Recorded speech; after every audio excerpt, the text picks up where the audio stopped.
The date was December 1944, the place Europe. Allied troops had fought from the beaches of Normandy to the German border.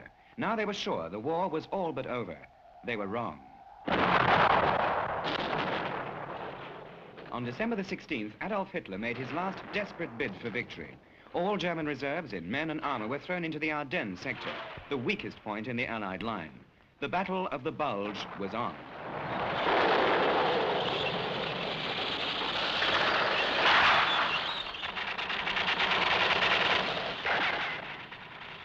What happened during those desperate days is now history, and history's recreated in Warner Brothers Cinerama production, Battle of the Bulge.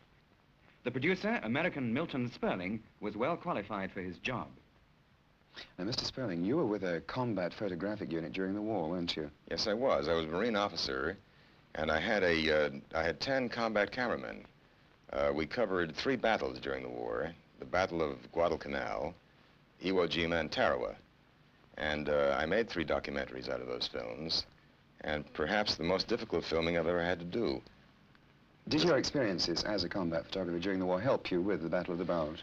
Well, as a matter of fact, it did, only in the sense that making Battle of the Bulge recalled my own experiences in the war and made it quite possible for the sound effects you heard today to be as realistic as those that I heard when I was listening to them whining overhead. Now, Mr. Sperling, I've always wanted to know, how does a producer go about setting up a film of such a vast scale as Battle of the Bulge? It seems rather like a military maneuver in itself. It is. The logistical problem is almost that of setting up a campaign, and putting a film together under any circumstances is very difficult. This one was extraordinarily difficult because we were working under very bad weather conditions.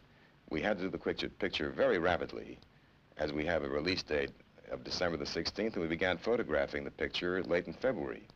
So this whole film was put together, photographed, edited, scored, and prepared for release in a matter of about 8 months. Now, where did you manage to find all the authentic equipment that you use in the film? Well, we had to scour Europe for this. There are places where such tanks do exist, you know.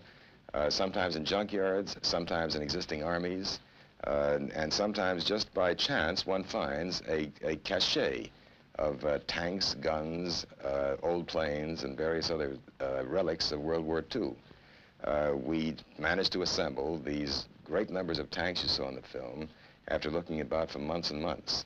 We found both the German tanks, still relics of World War II, and American tanks, which are sometimes still used by our own forces.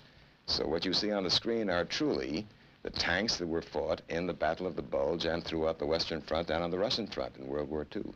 Well, no wonder the battle scenes look so authentic. They were authentic. Mr. Sperling, what amazed me as an American producer and writer, in the first half of the film anyway, you've portrayed the American forces in a rather unflattering light. Won't this make you rather unpopular at home? I don't think it's unflattering because, as has been the custom with our Western powers, and particularly in the last war, we always lose all the battles and win the wars, you know. And in this case, we did too. We did take a bad beating and mauling during the first days of the Ardennes campaign, but we came back very strongly at the end of it with the massive assistance of General Montgomery's armies in the north. So our film deals with only those first few days of surprise attack. Then the Americans rallied, of course, and held, as they did at Bastogne and they did at the Meuse. And following that, the British came in with their strength from the north and crushed the Germans completely. What made you choose Robert Shaw to play the German Colonel Hessler? A young man like Shaw and a handsome man like Shaw can play virtually anything that's given to him. So it was rather an obvious choice. There are so few good actors. Finding a good one makes them capable of doing anything. Well, Mr. Sperling, it's a wonderful performance in a magnificent film. Very many congratulations to you. Thank you very much.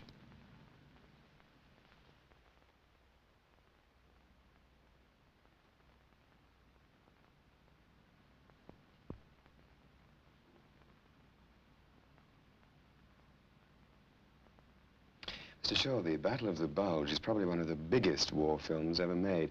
Is working in an epic film of this scale difficult for an actor? Yes, it's very difficult because you can shoot a little bit on location.